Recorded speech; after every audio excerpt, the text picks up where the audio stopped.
आदरणीय नाथाभाऊ, खरं म्हणजे परवाचा पत्रकारांना तुम्ही जो बाईट दिलेला आहे तो पाहिल्यानंतर तुम्हाला आदरणीय का म्हणायचं असाच प्रश्न माझ्यासमोर पडला.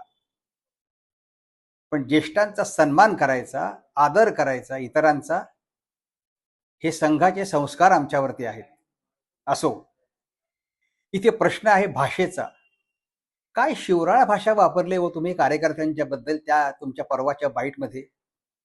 अनेक कार्यकर्त्यांना काहीतरी म्हणे मी मोठं केलं, अनेक कार्यकर्ते हे म्हणे कुत्र्यासारखे माझ्यासमोर शेपटी हलवत होते, अनेक कार्यकर्ते माझे पाय चाटत होते. अरे कसली ही भाषा? नाथाभाऊ, राजकारणात तुम्ही जेव्हा नौखे होतात, 1990च्या विधानसभा निवडणुकीच्या तोंडावर तुम्ही जेव्हा भाजपमध्ये प्रवेश केला तेव्हा तुम्ही सुद्धा नौखे कार्यकर्ते होतात. कोणाची तुम्ही त्यावेळेला पाय चाटत होतात, कोणापुढे तुम्ही त्यावेळेला शेपटी हलवत होतात.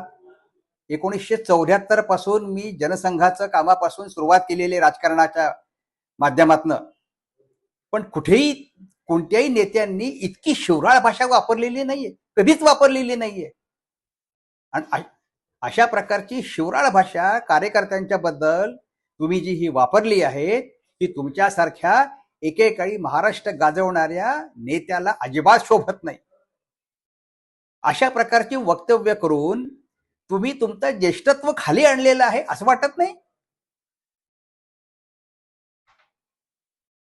कुठेतरी तुम्ही अंतर्मुख होऊन विचार करा की आपल्या अशा प्रकारच्या बोलण्यामुळेच ही स्थिती आपली आजची उद्भवलेली आहे की काय? हे आत्मपरीक्षण करण्याची गरज आहे.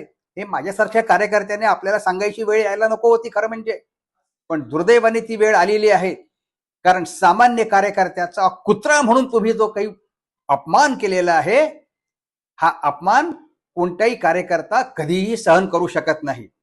तेव्हा याच्या पुढे कोणाशीही बोलताना, कोणासंदर्भातही बोलताना, प्रतिक्रिया देताना, वक्तव्य करताना आपण सभ्यपणाची भाषा वापरावी, हाच आपल्याला या निमित्ताने सल्ला देऊ इच्छितो. धन्यवाद.